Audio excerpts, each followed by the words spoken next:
Agora vamos ver aqui uma situação que está indignando muita gente, que é o que Nicolas Ferreira fez, pessoal. Segundo aqui informações de internautas, ele teria cometido o crime de transfobia contra Erika Hilton e ainda publicou o vídeo nas redes sociais se gabando. Vamos ver aqui.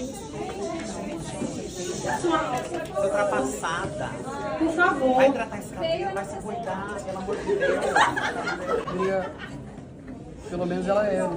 Nesse momento aqui, ele diz, pelo menos é ela. Querendo ali cometer novamente, ali, segundo informações, o crime de transfobia. Tempo, se o tempo está paralisado, se o tempo está paralisado, a gente vai repor o tempo do deputado com gás ao todo do requerimento. Pode continuar. Alguns não interessa fazer um debate verdadeiro. A Constituição brasileira diz que os salários mistas têm que ser. Olha a cara de deboche dele ainda, tirando sarro da deputada. Pela condição O que dela. acontece é que apenas 35 anos depois, com a ascensão do governo do presidente Lula, se mandou por essa casa. Isso é o que teria acontecido segundo informações aí das redes sociais, pessoal. Ele teria então cometido aí supostamente esse crime aí pra cima da deputada novamente. E ela, pessoal, rasgou o verbo pra cima do Nicolas Ferreira. Olha só, deixa eu mostrar pra vocês aqui a surra que ele tomou após ter feito isso que fez. Vamos ver na íntegra aqui o que aconteceu. Após a fala dele e a surra que ele levou da deputada. E convocação foi transformada em convite para a senhora estar aqui. É por conta de um áudio de uma possível assessora tua, onde, abre aspas, diz o seguinte: nós temos um entendimento dentro do Ministério aí de que quando se pergunta o que é uma mulher, nós não temos que nos posicionar. Mas a mulher trans é mulher sim. Então isso não é discutível. Isso me preocupa muito, senhora ministra, porque o Ministério da Mulher, ela precisa de um conceito. Ou seja, o que é mulher? Essa seria a minha primeira pergunta, se Vossa Excelência poderia responder no seu tempo de fala. Continuando, o conceito de definição de mulher, tanto de homem, é extremamente importante, porque, segundo aqui uma assessora do teu ministério, não é para ter definição do que é mulher, mas para, quando diz se uma mulher trans é mulher, é para afirmar que é mulher. Ou seja, basicamente, o Ministério da Mulher tem se utilizado a mulher como uma fantasia. E isso eu acredito que é um desrespeito, inclusive, com as próprias mulheres. Isso impossibilita, ao meu ver, de que você crie, inclusive, políticas públicas para a mulher. Porque se você... Eu fico impressionado, pessoal, com a tentativa desses caras de se apropriar dessas pautas ideológicas e tentar ali dizer o que é certo e o que é errado, como se essas pessoas não precisassem de maneira nenhuma de assistência do Estado.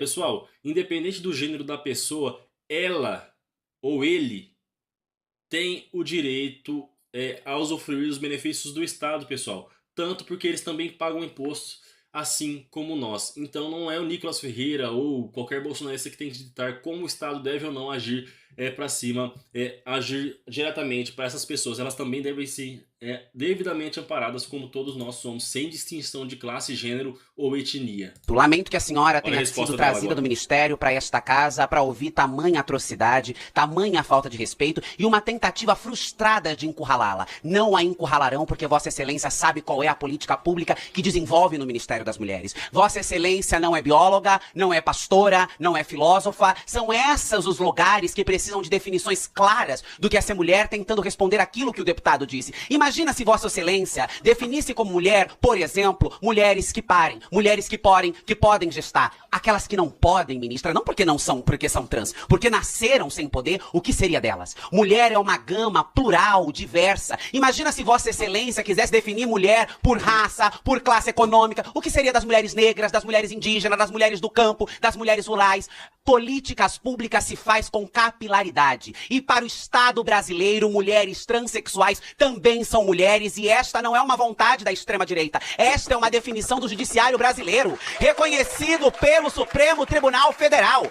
Nós precisamos elevar a qualidade do debate em uma casa legislativa. Nós não podemos permitir com que as nossas vidas sejam leiloadas ou tratadas com a banalidades que querem tratar nesta casa. Às vezes é muito difícil vir a esta comissão ou vir a qualquer uma comissão desta casa, ouvir e aguentar as inúmeras tentativas de ataque que nós sofremos aqui cotidianamente. Mas é quando eu lembro que existem monstros como este que antecedeu a minha fala, que existem mulheres nefastas que usam deste microfone para atacar mulheres vulnerabilizadas. Ministra, o Brasil segue sendo ainda o primeiro país do mundo que nos mata. Ministra, mulheres iguais a mim ainda seguem aprisionadas na prostituição. Querem nos proibir de usar os banheiros. Não querem permitir que nós possamos fazer as nossas necessidades fisiológicas. É este o debate que está colocado aqui. O deputado ou as deputadas de extrema direita não estão preocupados com a política das mulheres. Não estão preocupados com a defesa das mulheres, porque são os primeiros partidos a votarem contra as mulheres em projetos projetos dentro desta casa. São os primeiros partidos a usarem mulheres como laranja para suas candidaturas. O que eles querem é mascarar o discurso de ódio e de ataque contra mulheres transexuais e travestis neste país. Não sei por que esta luta pelo reconhecimento da mulheridade e da humanidade não começa conosco, nem terminará com nós. Mas nós seguiremos aqui com as nossas cabeças erguidas e de forma valente, lembrando,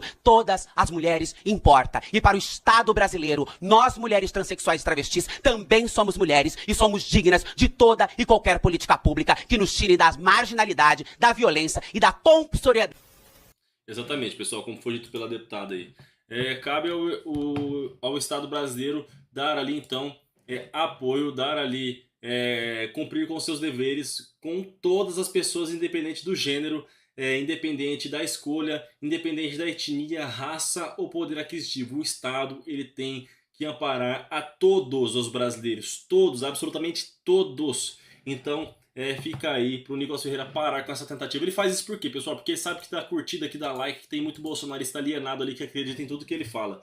Por isso que ele procura essas brigas aí. Agora, perguntar se o Nicolas Ferreira está produzindo algo de relativo, algo que vai mudar a vida do povo brasileiro, que vai ajudar o nosso país a melhorar na Câmara dos Deputados, ele não está produzindo. Ele ainda teve a pachorra de, em determinado discurso, dizer que não tem projetos na Câmara dos Deputados porque ele não é arquiteto. Olha só que coisa ridícula. Tentando ser engraçado com esse discurso aí. O cara teve a pachorra, ele é um parlamentar, em dizer que não produz projetos para o Brasil, não produz projetos de relevância para a nossa sociedade porque ele não é arquiteto. Olha que coisa ridícula. E tem gente que diz que esse cidadão ainda vai chegar a ser presidente da República. Pois é uma piada, né, pessoal? Uma piada de mau gosto ouvir uma coisa dessas aí, dessas pessoas. Pois é, outra situação que aconteceu aqui, pessoal, foi a surra que os bolsonaristas levaram ontem. Após uma manifestação fracassada, eles tentaram ali fazer uma manifestação pedindo o impeachment de Lula e Alexandre de Moraes e a manifestação flopou. O UOL trouxe uma reportagem completa aqui mostrando o fiasco que foi essa manifestação. Vamos ver na íntegra aqui. No final de semana aqui no Brasil, no domingo, teve uma pequena manifestação na Avenida Paulista de apoio a Bolsonaro, contra Lula, uma manifestação que foi até chamada aí por integrantes da extrema-direita no Brasil. E o resultado, tem até muita gente no chat falando disso. Enquanto isso, aqui no Brasil, a direita já não tem mais força, Bolsonaro não tem mais força. Vamos discutir isso, porque é bem interessante. Esse ato que aconteceu na Avenida Paulista nesse final de semana, no domingo, na verdade, na tarde de ontem, foi um protesto em São Paulo contra Lula e também contra o ministro Alexandre de Moraes do STF. Foi um movimento, de certa maneira, esvaziado, o protesto que tomou um espaço pequeno em frente ao MASP, não contou com a presença do ex-presidente Bolsonaro, nem de grandes nomes da extrema-direita. O mote da manifestação foram os pedidos de impeachment de Lula e de Moraes. O protesto não teve adesão dos principais políticos, como o governador Tarcísio, foram os deputados federais, o Marcel Van Hatten e a Carla Zambelli, que marcaram presença no ato. E ela, que de certa maneira está isolada um pouco dentro do próprio bolsonarismo, ela que chamou as pessoas das redes sociais, mas o que a gente